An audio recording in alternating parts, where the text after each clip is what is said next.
రెండవదిగా ఏమి దేవునికి ఇవ్వాలి?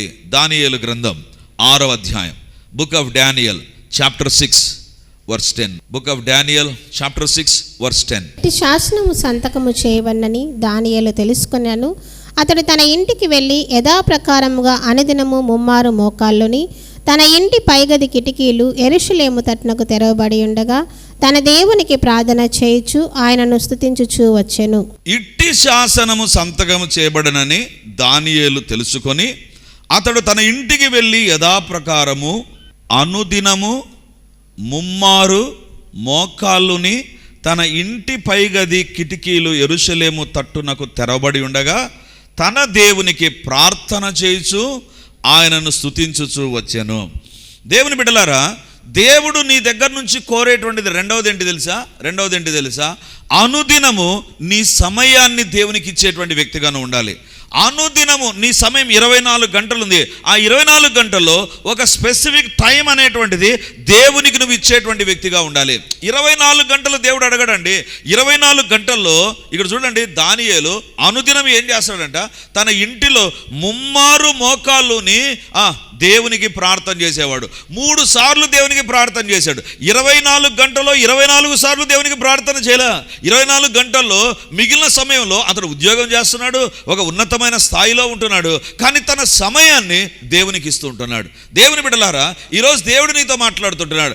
We are having so many schedules in our life. మన జీవితంలో చాలా రకాలైనటువంటి పనులు, బాధ్యతలు మనం కలిగి ఉంటాం. వీటన్నిటి మధ్య దేవుడు కోరుతున్నాడు, నీ సమయం దేవునికి ఇవ్వాలి. నీ సమయం దేవునికి ఇవ్వాలి. ఎందుకు తెలుసా? కీర్తనకారుడు అంటాడు, నా కాలగతులు నీ వశంలో ఉన్నాయి ప్రభువా, my times are in your hands. కానీ దేవుడు ఏం చేశాడు తెలుసా? ప్రతిరోజు 24 గంటలు నీకు ఇచ్చాడు. 24 గంటలు నీకు ఇచ్చిన తర్వాత ఆ 24 గంటల్లో ఏదో ఒక సమయాన్ని దేవునికి ఇచ్చే వ్యక్తిగా ఉండాలి. ఆదివారం అయిందా, ఉదయపు మొదటి ఆరాధనకు రావాలన్నా ఖచ్చితంగా కంటిన్యూస్గా సిస్టమేటిక్గా టయానికి దేవుని మందిరానికి వచ్చేటువంటి వ్యక్తిగా ఉండాలి.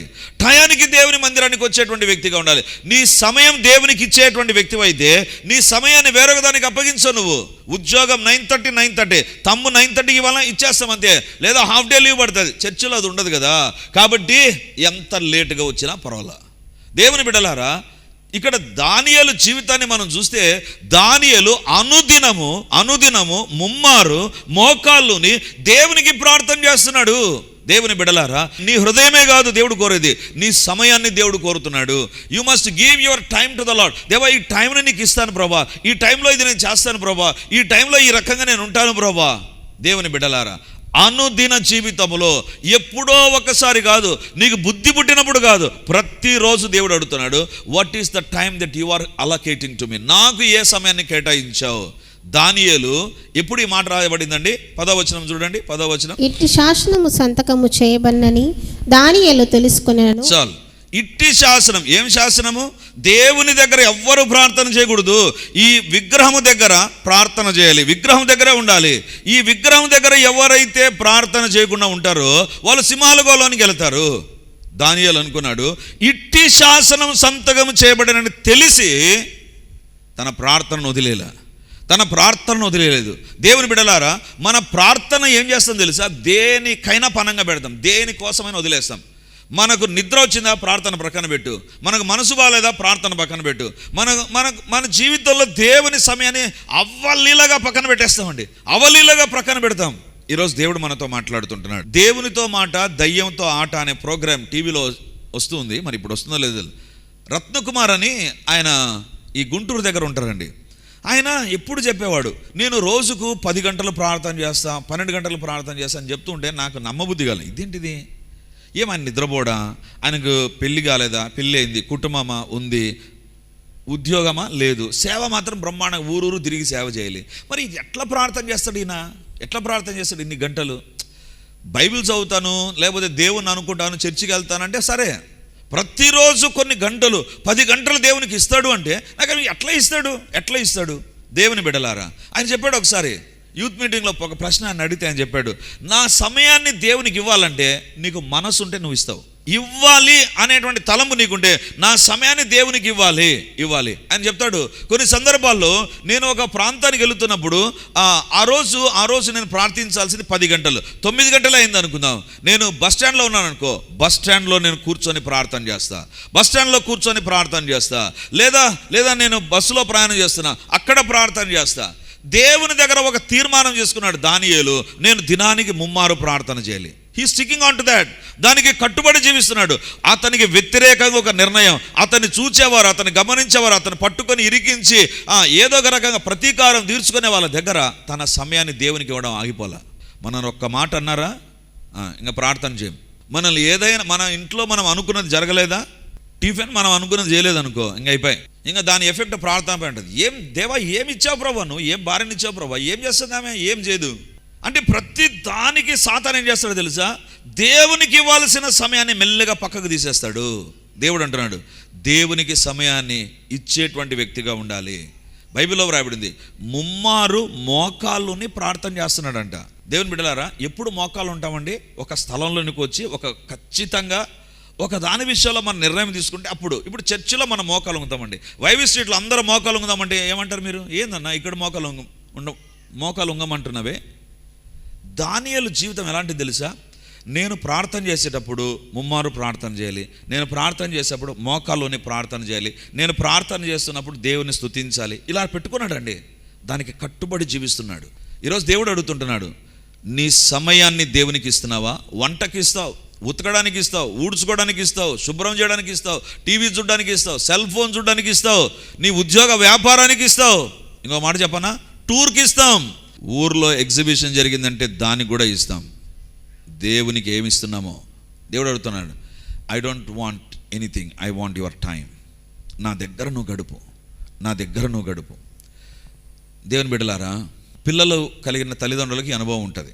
ఇంతవరకు నాకు కూడా లేదు, ఈ సంవత్సరం నుంచే అది స్టార్ట్ అయింది. ఏంటంటే మా అమ్మాయి దూరంగా చదువుతుంది. ఇప్పుడు ప్రతిరోజు అమ్మాయి దగ్గర నుంచి ఫోన్ రావాలి. రాకపోతే ఏమవుతుందో తెలుసా? మామూలుగా ఈ టైం చేయాలి కదా, ఎందుకు చేయలేదు, ఏమైంది, ఏం జరిగింది అనేటువంటి తలంపు వస్తుంది. నాకు ఈ యొక్క ఆలోచనలు ఎక్కువైపోయిన తర్వాత నాకు వచ్చింది, same thing with the lord. దేవునితో కూడా అదే. దేవుడు అనుకుంటాడు, ప్రతిరోజు ఆదివారాన చర్చిలో ఈ టైంలో కనపడేటువంటి సుధీర్ ఈరోజు ఎందుకు కనపడలేదు? ఈరోజు దేవుని స్తుతించాలి కదా, ఎందుకు స్తుతించలేదు? ఈరోజు ప్రార్థన చేయాలి కదా, ఎందుకు ప్రార్థన చేయలేదు? నువ్వు దేవుని బిడ్డవైతే దేవుని హృదయం నీ కొరకు కొట్టకలాడుతూ ఉంటుందండి, మర్చిపోద్దు అది. దేవుడు నీ సమయం కోసం, ఎందుకంటే హీఈస్ హ్యావింగ్ ఏ పక్కా రిలేషన్షిప్ విత్ యూ. ఒక బాండింగ్ ఉంది దేవుని దగ్గర. అది ఏంటి తెలుసా? నా బిడ్డ నాకు సమయం ఇస్తుంది, నా బిడ్డ నాతో మాట్లాడుతుంది, నా బిడ్డ నా దగ్గర గడుపుతుంది. ఈరోజు దేవుడు అడుగుతుంటున్నాడు, నీ సమయాన్ని దేవునికి ఇస్తున్నావా? ఎంత ఇస్తున్నావు? ఇచ్చేది క్రమంగా ఇస్తున్నావా? ఇచ్చే దాంట్లో కూడా మళ్ళీ తేడాలు వస్తున్నాయా? ఇచ్చే దాంట్లో కూడా కట్ చేసేస్తున్నామా? దేవుని బిడ్డలారా, ఈరోజు దేవుడు మనతో మాట్లాడుతుంటాడు. దానియేలు జీవితం ఎలాంటిది తెలుసా? అనుదినము 3 మారు దేవుని దగ్గర మోకాళ్ళుని ప్రార్థన చేస్తున్నాడు. ఎప్పుడు ఇలాంటి ఒక వ్యతిరేకత, ఒక సంతకం చేయబడిందని తెలిసి దానియేలు ఏం చేస్తున్నాడు తెలుసా? He's giving his time to the Lord. నీ జీవితములో ఏది ఏమైనా సమయాన్ని దేవునికి ఇవ్వడం నేర్చుకుందాం. ప్రతిరోజు 3 రోజులు నేను కదిరిలో ఉన్నప్పుడు ఉదయం అంతా ప్రార్థన చేసుకొని సిద్ధపడి సాయంత్రం అవుతున్న మీటింగ్కి వచ్చిన తర్వాత రాత్రి పడుకు నాకు అనిపిస్తుంది, ఉదయాన్నే జూమ్ ప్రేయర్కి ఎక్కడ లేస్తావులే, అనుకున్న దేవునికి ఇవ్వాలని ఖచ్చితంగా నేను లీడ్ చేయలేదు, కానీ I join in the prayer. ఎందుకు తెలుసా? There is a commitment with me and with God. దేవా, ఉదయాన్నే నీ దగ్గర గడుపుతాను. దేవుని బిడ్డలారా, ఈరోజు దేవుడు మనతో మాట్లాడుతాడు. మన జీవితంలో తొలి గడియలు దేవునికి ఇచ్చేద్దామండి. శ్రేష్టమైన సమయాన్ని దేవునికి ఇద్దాం. సంఘంలో ఒక క్రమం పెట్టాం. ఏంటి? ఉదయాన్నే 5 నుంచి 6 గంటలకు. చాలామంది నేను అడుగుతాను, ఏం బ్రదర్ 5 గంటలకు జాయిన్ కాలేదు, ఏమ్మా 5 గంటలకు జాయిన్ కాలేదు? నవ్వుతారు. నాకు అర్థమవుతుంది. వాళ్ళు ఏమనుకుంటున్నారంటే, నేను అడుగుతున్నాను, నేను అడిగాను కాబట్టి, నేను పెట్టాను కాబట్టి. కాదు, దేవుడు అంటున్నాడు, నీ సమయాన్ని నాకు ఇవ్వు, ఆ సమయం ఇవ్వమని నేను బలవంతం చేస్తాను అంతే. దేవుని బిడ్డలారా, ఒక క్రమాన్ని నువ్వు కలిగి ఉండకపోతే అది అక్రమం అవుతుంది. గుర్తుంచుకో, క్రమాన్ని ఎప్పుడైతే నువ్వు మీరుతావో అక్రమం అవుతుంది, ఇక మారిపోతూ ఉంటుంది. అందుకే అది స్కూల్ అయినా, అది కాలేజ్ అయినా, అది ప్రభుత్వం అయినా, ఒక మీటింగ్ అయినా ఒక టైం అనేటువంటిది ఉంటుంది. ఆ టైంలో జరగాలది. జరగాలి అది. పరీక్ష 9 నుంచి 12 వరకు. నేను 9:30కు పోతాను, నాకు రాహుకాలం ఉందంటారు ఎవరన్నా? నాకు 12 గంటలకు అయిపోతాను కానీ నేను భోజనం చేయాలి, నేను వెళ్ళిపోతానంటారా? లేదు. You have to bound to that time. ఈరోజు దేవుడు అడుగుతుంటున్నాడు, దేవుని సమయాన్ని దేవునికి ఇచ్చావా? దేవుని సమయాన్ని దేవునికి ఇచ్చావా? దేవుని బిడ్డలారా, ఏ సమయంలో విత్తనం విత్తాలనో ఆ సమయంలో విత్తనం విత్తితేనే పంట వస్తుంది. నువ్వు ఎప్పుడు పడితే అప్పుడు విత్తనం విత్తితే పంట రాదు. ఈరోజు దేవుడు అడుగుతుంటున్నాడు, నువ్వు ఏ టైంలో ప్రార్థన చేయాలనో ఆ టైంలో ప్రార్థన చేయి. ఉదయం లేచిన వెంటనే కదిరిలో మేము బయలుదేరటానికి, లాడ్జిలోంచి బయలుదేరటానికి రాత్రి 12:15 అయింది. 12:15 అయింది. నేను ఇంకా లాడ్జి వెకేట్ చేస్తున్నాను కదా అని కిందికి వచ్చానండి. కిందికి వచ్చి రిసెప్షన్ దగ్గర ఎవరో ఒకరు ఉంటారు కదా, వాళ్ళకి చెప్పి మేము ఖాళీ చేస్తున్నామని చెప్పేసి వెళ్దామని చూస్తే అక్కడ ఎవరు లేరు. రూమ్ సర్వీస్ ఇచ్చేటువంటి ఒక అతను పడుకున్నాడు. నేను ఆయన గట్టిగా పిలిచి లేపాను. లేపిన తర్వాత ఆయన ఇట్లా దుప్పటి కప్పుకున్నాడు. తీసేసి ఏం సార్ అన్నాడు. మేము ఖాళీ చేస్తున్నాం, రూమ్ చూసుకుందిరా, అన్నీ ఉన్నాయి అంటే ఆయన లేచాడండి. ఆయన గమనిస్తున్నా, ఎట్లా లేస్తాడు ఈయన. నేను చూస్తుంటే నాకు ఆశ్చర్యమైన విషయం ఏంటి తెలుసా? ఆయన అది 12:45 ఆయన లేచాడు. రాలేదు వెంటనే నా దగ్గరికి వచ్చి రూమ్ దగ్గరికి రాలేదు. ఇలా లేచిన తర్వాత నిలబడి కొద్దిసేపు నాక ఎదురుగా ఒక బొమ్మ ఉంది. ఆ బొమ్మను చూశాడు. ఆ బొమ్మను చూశాడు. ఆ బొమ్మను మొక్కి ఇంకా చెప్పండి సార్ అన్నాడు. నాకు అనిపించింది, ఆయన లేచిన వెంటనే ఏం చేస్తున్నాడో తెలుసా? తాను చెయ్యవలసిన కార్యం ఒకటి ఉంది, అది చేస్తున్నాడు. ఈరోజు లేచిన వెంటనే పనులకు వెళ్ళిపోయావా? దేవుడు అడుగుతున్నాడు, ఏంటి నాకు ఒక రోజు నా సమయం ఇస్తానన్నావు, ఈరోజు ఇవ్వకుండా తిరుగుతున్నావే, ఎక్కడుంది మన భక్తి జీవితం? పరీక్షించుకుందాం. నాకు అనిపించింది, హౌ సిన్సియర్ హీస్. ఎవరో నిద్ర లేపారు, వాళ్ళు నేనెవరో ఆయన ఎవరో సంబంధం లేదు. ఆయన అనుకున్నాడు, నేను నిద్ర లేచినప్పుడు నా ఎదుట ఒక బొమ్మ పెట్టుకుంటాను, ఆ బొమ్మను చూస్తాను, వేరొక దాన్ని నేను చూడను, దానికి మొక్కిన తర్వాత నేను వెళ్తా. దానియేలు కూడా అనుకున్నాడు, అనుదినము ముమ్మారు మోకాళ్ళుని దేవుని స్తుతిస్తూ నేను గడుపుతా. అది క్రైస్తవ జీవితం. నీ సమయం ఏది ఏమైనా దేవునికి ఇచ్చి తీరు. అందుకే అంటాను, ఏ సమయంలో విత్తాలను ఆ సమయంలో విత్తితేనే పంట. నువ్వు ఉదయం అంతా నీ జీవితంలో పాపపు వాటిని ఉదయం లేచిన ఇన్స్టాగ్రామ్లు, వాట్సాప్లు అవి చూసి దేనితో నింపుకొని ఇక ఉదయం అంతా నాకు మంచిగా ఉండాలి, రోజంతా మంచిగా ఉండాలి, దరిద్రంగా ఉంటుంది. నీ దగ్గరకు వచ్చిన వాళ్ళు దరిద్రతను చూస్తారు, నువ్వు ఒక దరిద్రంగా ఉంటావు, నేను ఒక దరిద్రంగా ఉంటాను. ఎందుకు తెలుసా? When I don't give my time to the lord, devil is hand overing my time. నా సమయాన్ని నేను దేవునికి ఇవ్వకపోతే సాతాను దాన్ని తీసుకుంటాడు, ఇక తన కంట్రోల్లో తన సమయాన్ని నడిపించడం ప్రారంభిస్తాడు. ఈరోజు దేవుడు అడుగుతుంటున్నాడు, దేవుని బిడ్డగా నీ సమయాన్ని దేవునికి ఇవ్వు. మనం ఏమంటాం తెలుసా? బ్రదర్ ఈరోజు చాలా బిజీగా ఉన్నాను బ్రదర్, అందుకే నేను ప్రార్థన చేయలేదు, బైబిల్ చదవలేదు, నేను వాక్యాన్ని చదవలేదు, లేదా నేను చర్చికి వెళ్ళలేదు, చాలా బిజీగా ఉన్నాను బ్రదర్, చాలా బిజీ. దేవుని బిడ్డలారా, busy schedule is not a sin. గుర్తుంచుకోండి, నువ్వు చాలా బిజీగా ఉండడం పాపం కాదు, బిజీగానే ఉండాలి. కానీ గాడ్లెస్ షెడ్యూల్ ఈజ్ సిన్. నువ్వు రోజంతా బిజీగా ఉండడం తప్పు కాదు, ఆ బిజీలో దేవుడు లేకపోయాడనుకో అదే పాపం. 24 గంటలు బిజీగా ఉంటావు, ఉదయం లేసుకుని ఆ పని ఈ పని అది అది మంచిదే, బిజీగానే ఉండాలి. బిజీగా ఉండే వాళ్ళని దేవుడు ఆశీర్వదిస్తాడు. కానీ ఆ బిజీ షెడ్యూల్లో దేవునికంటూ ఒక సమయం లేకపోతే that is going to create a problem. అందుకే దేవుడు అంటాడు, మార్తా ఎందుకు కిచెన్లో చాలా బిజీగా ఉన్నావు? నా దగ్గర కూర్చొని గడపాల్సిన సమయం గడపకపోతే నువ్వు ఉత్తమమైన దాన్ని కోరుకోలేదు. దేవునికి నువ్వు సమయం ఇవ్వకపోవడం ఏంటి తెలుసా? ఉత్తమమైన దాన్ని నీ జీవితంలోంచి తీసేయడమే. ఉత్తమమైనటువంటిది. ఇక్కడ ఒక బంగారం ఉంది, తర్వాత ఇక్కడ అన్నం ఉంది, తర్వాత ఇక్కడ ఇంకోటి ఉందనుకుందాం. దేనికి ప్రాధాన్యత ఇస్తామండి? బంగారాన్ని ప్రాధాన్యత ఇస్తాం. ఎందుకు? అన్నం తిన్నామనుకో ఈ రోజుకి అయిపోతుంది. బంగారంతో ఎన్ని బిర్యానీలు అయినా కొనుక్కోవచ్చు కదా. ఈరోజు దేవుడు మనతో మాట్లాడుతున్న మాట ఏంటంటే, నీ సమయంలో దేవునికి శ్రేష్టమైన అంశముగా సమయాన్ని దేవునికి ఇచ్చేటువంటి వ్యక్తిగా నువ్వు ఉండాలి. అది లేకపోతే నీ జీవితంలో నువ్వు నష్టాన్ని చూస్తావు. ఉత్తమమైనది ఏంటి తెలుసా? ఉదయాన్నే దేవుని దగ్గర నీవు కూర్చొని ప్రార్థన చేయడం. ఉత్తమమైనది ఏంటి తెలుసా? నీ సమయాన్ని దేవునికి ఇవ్వడం. దేవుడు అంటాడు, కైసరుకు చెల్లించు, దేవునికి సంబంధించింది ఏంటి తెలుసా? నీ హృదయం దేవునికి సంబంధించింది. 2 నీ సమయం దేవునికి సంబంధించింది. 3వది బైబిల్లో గమనిస్తే సామెతల గ్రంథం 3వ అధ్యాయం 9వ వచనం. సామెతల గ్రంథం 3వ అధ్యాయం 9వ వచనం. నీ రాబడి అంతటిలో ప్రథమ ఫలమును నీ ఆస్తిలో భాగమును ఇచ్చి యెహోవాను గణపరచుము.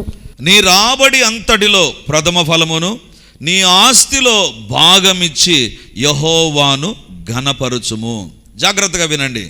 దేవునికి ఏమి ఇవ్వాలి తెలుసా? నీ హృదయం ఇవ్వాలి. దేవునికి ఏమి ఇవ్వాలి తెలుసా? దేవునికి నీ యొక్క సంపాదనలో భాగం ఇవ్వాలి. దేవుడు కోరుతున్నాడు.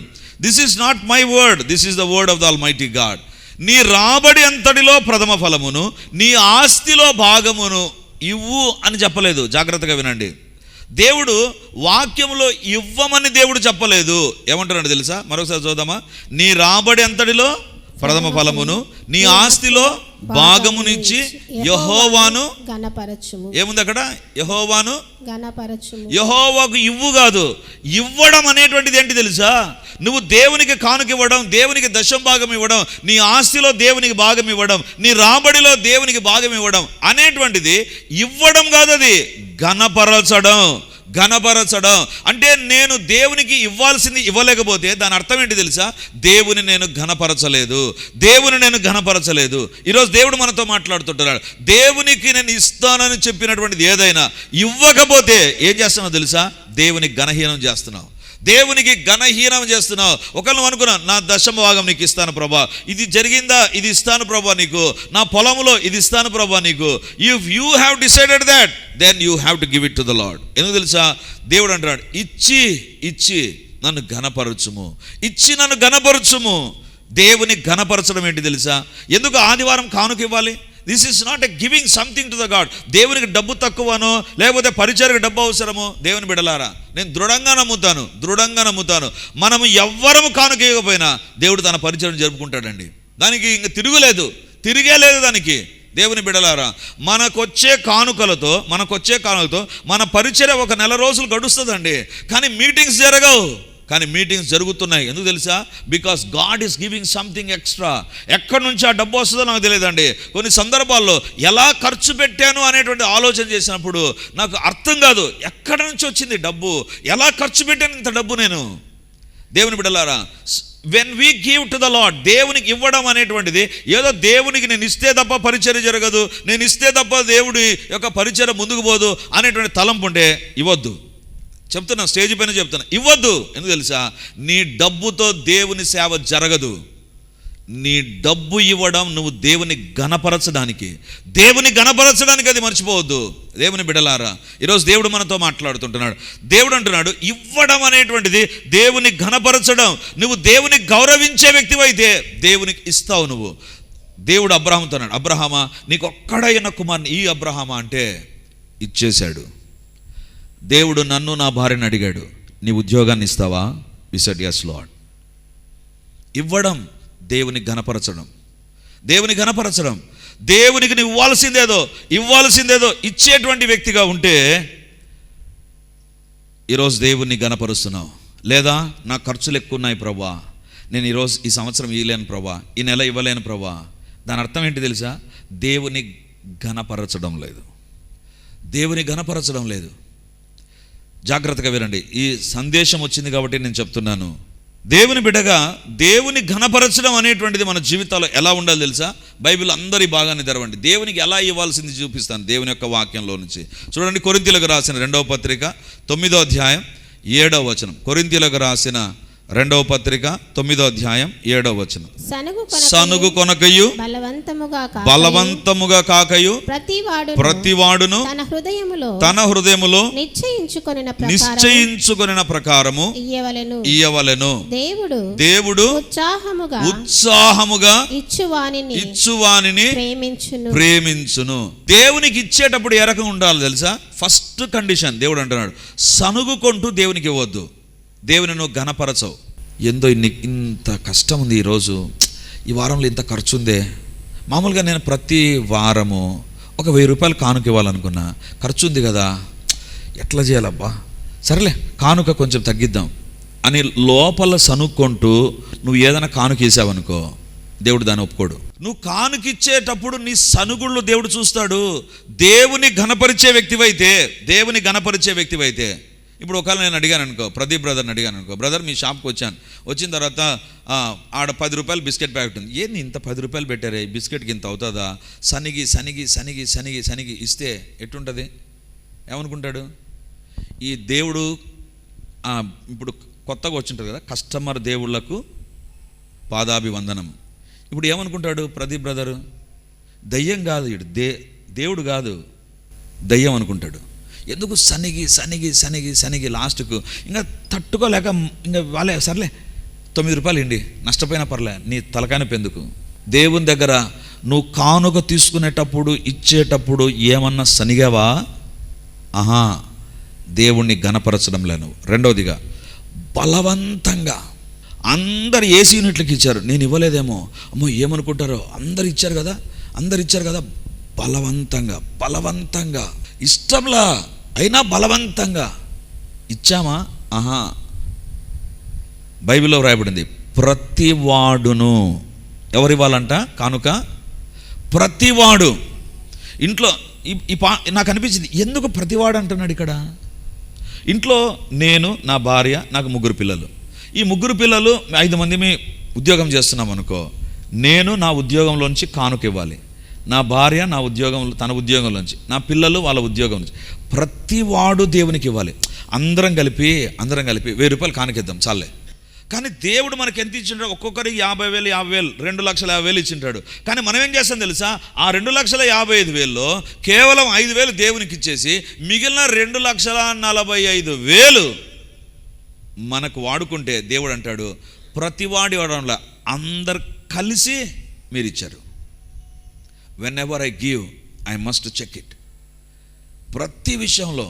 ఇప్పుడు నేను ఉద్యోగం చేస్తున్నా, నాకు ఒక పొలం ఉంది, నేను కానుకిస్తున్నా, కానీ ఆ పంటలో ఉండేటువంటిది కూడా, అది కూడా నాకు సంబంధించిందే కదా, అది కూడా నా ఇన్కమే కదా, దాంట్లో నుంచి దేవునికి ఇవ్వాలి. ఎందుకు తెలుసా? దేవా, నువ్వు నా పొలాన్ని దీవించావు, నా ఆటోను దీవించావు, నా బిజినెస్ను దీవించావు, నా యొక్క వ్యాపారాన్ని దీవించావు, నా కుట్టు పనిని దీవించావు ప్రభా, దీంట్లో నుంచి కూడా నేను ఇస్తాను ప్రభా. కదిరి మీటింగ్స్లో ఆ రోజు టీం వాళ్ళు వెళ్ళాలి. ఐ వాజ్ ప్రేయింగ్, లార్డ్ చాలా ఖర్చు ఉంది ప్రభా, చాలా ఖర్చు ఉంది, సహాయం చేయి, ప్రార్థన చేసుకుంటూ ఉంటే బ్రదర్ కిషోర్ ఫోన్ చేశారు. సార్ నేను కిందికి వచ్చాను సార్. నేను అడిగాను, ఎందుకు బ్రదర్ అన్నాను. ఎందుకంటే నేను ప్రార్థన చేసుకుంటున్నాను, సిద్ధపడుతున్నాను. ఎందుకు ఈ టైంలో వచ్చారు అనుకుని, సరే ఎందుకు బ్రదర్ అంటే, నేను కింద ఉన్నానంటే ఏదో మాట్లాడాలనుకున్నాను కదా, కిందికి వచ్చాను. కిందికి వస్తే ఆ సహోదరుడు తన బ్యాగ్లోంచి చిన్న బాక్స్ తీసాడండి. సార్ ఇది మా అబ్బాయి 3rd క్లాస్ అబ్బాయి దాచిపెట్టుకున్న డబ్బు సార్, ఇది కదిరి మీటింగ్కి ఇవ్వమన్నాడు. ఎంత అని అడిగాను. 5,000 రూపాయలు. ఇప్పుడు తండ్రి ఇచ్చినాడు కానుక, మళ్ళీ కుమారుడు ఇవ్వాలనా? దేవా, నువ్వు నాకు ఆరోగ్యం ఇచ్చావు, నన్ను కాపాడావు, నన్ను దీవిస్తున్నావు, నన్ను భద్రపరుస్తున్నావు. Out of love if we give, దేవుడు దాన్ని ఇష్టపడతాడు. దాన్ని ఘనపరచడం అంటారు, ఘనపరచడం. నాకు అనిపించింది 5,000 రూపాయలు, that's not small amount, that's a huge amount. ఆ బిడ్డ వయసుకు చాలా, నాకు అనిపించింది ఆ బిడ్డ 5,000 కాదు, దేవుని దృష్టిలో అది 5 కోట్లకు సంబంధించింది. ఎందుకు తెలుసా? ఆ బిడ్డ తల్లిదండ్రులు ఇచ్చినటువంటి కానుకను దాచిపెట్టి దేవునికి ఇచ్చాడు అంటే, దేవుడు దేన్ని చూశాడు తెలుసా? దేవుని ఘనపరచడాన్ని చూశాడు. ఈరోజు దేవుడు అడుగుతున్నాడు, సనుకొనకయు బలవంతంగా కాకయు ప్రతివాడును తన హృదయములో నిశ్చయించుకొనిన దాని ప్రకారం ఇవ్వండి. ఏమన్నా తెలుసా? దేవునికి ఇచ్చేటప్పుడు నిశ్చయించుకో, నేను దేవునికి ఇది ఇవ్వాలి. దేవుడు నన్ను కాపాడాడు. ఈ మధ్యకాలంలో చాలామంది మధ్యాహ్నాన జరుగుతున్నటువంటి భోజన పరిచర్యకు they are giving so many things. ఎందుకు ఇస్తారండి? ఎందుకు ఇవ్వాలి? ఎందుకు ఇచ్చిట్టారు? ఒకటి, దేవా నాకు తిండి పెడుతున్నావు నువ్వు, కాబట్టి నేను కూడా ఎవరికొకరికి, నువ్వు నాకు సహాయం చేస్తున్నావు, నేను కూడా చేస్తాను ప్రభువా. దేవుని బిడ్డలారా, నువ్వు దేవునికి భోజనం పెట్టడం అనేటువంటిది ఏంటి తెలుసా? దేవునికి భోజనం పెట్టడం అనేటువంటిది, దేవుడు అంటాడు, నేను చెరసాల్లో ఉంటేనే నువ్వు చూడవచ్చితిరి, నేను రోగినై ఉంటేనే నన్ను దర్శించితిరి, నేను ఆకలి కొనింటిని నాకు ఆహారం ఇచ్చితిరి. ఎవరికి? మీకెప్పుడు ఆకలేసింది ప్రభువా? నీ తోటి సహోదరుని యొక్క ఆకలిను తీర్చడమే. బైబిల్లో హృదయములో నిశ్చయించుకొనిన దాని ప్రకారం, హృదయములో నిశ్చయించుకొనిన దాని ప్రకారం. దేవుని బిడ్డలారా, కదిరి మీటింగ్స్లో లాస్ట్ డే కవర్స్ ఇచ్చాం. కవర్స్ ఇచ్చినప్పుడు నేను ఎందుకో మామూలు కూర్చోను, రెజినా అవన్నీ చూసుకుంటుంది. ఫస్ట్ కవర్ అలా బయటికి తీసిందండి. తను చూసి అట్లే ఆశ్చర్యంగా చూస్తూ ఉంది. నేను అడిగాను, ఏమైంది అని. ఏందండి ఏం రాశారు చూడండి అనింది. ఏముందంటే కింద కానుక దగ్గర ఏం రాశారు తెలుసా? ఇలాంటి ఒక ఉంగరం దాంట్లో పెట్టి, నా ఉంగరాన్ని దేవునికి ఇచ్చా. దేవుని బిడ్డలారా, నాకు అనిపించింది, అఫ్కోర్స్ అక్కడికి వచ్చిన కానుక చాలా తక్కువే మీటింగ్ ఖర్చులు కంపేర్ చేస్తే. కానీ ఆమె అనుకున్నది, నా దగ్గర డబ్బు లేదు, కానీ నా బంగారంతో దేవుని నేను ఘనపరుస్తా, నా బంగారంతో దేవుని ఘనపరుస్తా. ఆమె హృదయంలో ఆమెను ఈ పేరు కూడా లేదనుకుంటా అక్కడ. ఆమెను ఆయనను హృదయంలో నిశ్చయించుకున్నారు, నేను I want give gold, I will give it to the. దేవుని బిడ్డలారా, ఈరోజు దేవుడు అడుగుతున్నాడు, నీ ధనముతో, నీ సంపాదనతో, నీ ఆస్తితో దేవునికి ఇవ్వడం అనేటువంటిది దేవుని ఘనపరచడమే. ఈరోజు ప్రభు మనతో మాట్లాడుతుండగా, ప్రభువా నా జీవితంలో కైసరికి ఇమ్మన్నారు, దేవునికి ఇవ్వమన్నారు. దేవా నా జీవితంలో నీకు నా హృదయాన్ని ఇవ్వకపోతే, నా సమయాన్ని క్రమంగా నేను ఇవ్వకపోతే, నా సంపాదనతో నేను ఘనపరచకపోతే, నా అర్పణతో నేను ఘనపరచకపోతే నన్ను క్షమించు. నా శరీరములో కేవలం వచ్చి వెళ్ళిపోతున్నాను, but my body is not at all used for you. నీకోసం నా శరీరం ఉపయోగపడలేదు అనేటువంటి తలంపు దేవుడు నీకు అనుగ్రహించి నీతో మాట్లాడుతూ ఉంటే, ఇప్పుడే ప్రార్థన చేసుకుందాం. ప్రభువా నీకు వ్యతిరేకంగా నేను చేసిన ప్రతి తప్పును క్షమించు. ఇది దేవుడు నీతో మాట్లాడిన సమయం, దేవుడు నిన్ను దర్శించిన సమయం, దేవుడు నీ జీవితంలో కార్యాలు చేసిన సమయం. నీతో దేవుడు మాట్లాడుండగా నీ హృదయం, నీ ఆలోచనలు, నీ తలంపులు, నీ నిర్ణయాలు, దట్ ఈస్ ఎ స్టీరింగ్. నీ హృదయాన్ని దేవునికి ఇచ్చేసావా? ఇవ్వకపోతే ప్రతిరోజు, దేవా నా తలంపులో, నా నిర్ణయాల్లో దేవునికి నేను ఇస్తాను. ఇది నీది ప్రభువా, హృదయం నాది కాదు నాయనా. నా జీవితంలో నా డబ్బుతో, నా సంపాదనతో నేను ఘనపరచాలి, నా శరీరంతో నేను ఘనపరచాలి. ప్రార్థన చేద్దాం. గొప్ప దేవానికి వందనాలు, సైన్యములకు అధిపతి అయిన దేవానికి స్తోత్రాలు, సర్వాధికారి అయిన దేవానికే వందనాలు, మహాగణుడమైనటువంటి తండ్రి మీకు స్తోత్రాలు, అద్వితీయ సత్య దేవానికి వందనాలు చెల్లిస్తున్నాం. యేసు నామమందు తండ్రి నీ పరిశుద్ధ పాదాల దగ్గర చేరిపడి అడుగుతున్నాం ప్రభా. కైసరుకి ఇవ్వమన్నావు, దేవునికి ఇవ్వమన్నావు ప్రభా. దేవా మీరు కోరుతున్న 4 విషయాలలో మా ఎదుట వాక్యం నుంచి మమ్మల్ని ప్రశ్నిస్తున్నారు ప్రభా. మా హృదయం నీకు ఇవ్వనటువంటి వారమైతే, మా సమయాన్ని నీకు ఇవ్వనటువంటి వారమైతే, మా యొక్క సంపాదనలో మీకు భాగం ఇవ్వనటువంటి వారమైతే, దేవా మా జీవితాల్లో మా శరీరమును నీకు ఇవ్వనటువంటి వారమైతే, నీ శిలవ రక్తముతో మమ్మల్ని కడగండి యేసయ్యా. మీ శిలవ రక్తముతో మమ్మల్ని కడగండి యేసయ్యా, మీ శిలవ రక్తముతో కడగండి. హృదయంలో సాతానుకు చోటిస్తూ మీకు ఇవ్వనటువంటి వారిని క్షమించండి. వారి హృదయాలు తాకబడును గాక, వారి శరీరములు తాకబడును గాక, వారి సంపాదన తాకబడును గాక. నాయనా మీ కార్యాలు జరిగించండి, మీ నామాన్ని మహింపరచండి. అంధకార శక్తులను బంధిస్తూ ఉంటున్నాను. మా హృదయాన్ని, మా సమయాన్ని దేవునికి ఇవ్వకుండా, మా సంపాదనను, మా శరీరమును దేవునికి ఇవ్వకుండా పనిచేస్తున్న అంధకార శక్తులు, వ్యక్తుల యొక్క ప్రభావం యేసు నామమందు తొలగిపోవును గాక. దేవా మా జీవితాలు మీకు అంగీకారంగా, మీకు ఇచ్చే వ్యక్తులుగా చేసి మహిమను పొందుమని మమ్మల్ని మేము తగ్గించుకుంటూ మీ నామాన్ని హెచ్చిస్తూ యేసయ్య నామమందు ప్రార్థించి అడిగి పొంది ఉంటున్నాము తండ్రి. ఆమేన్.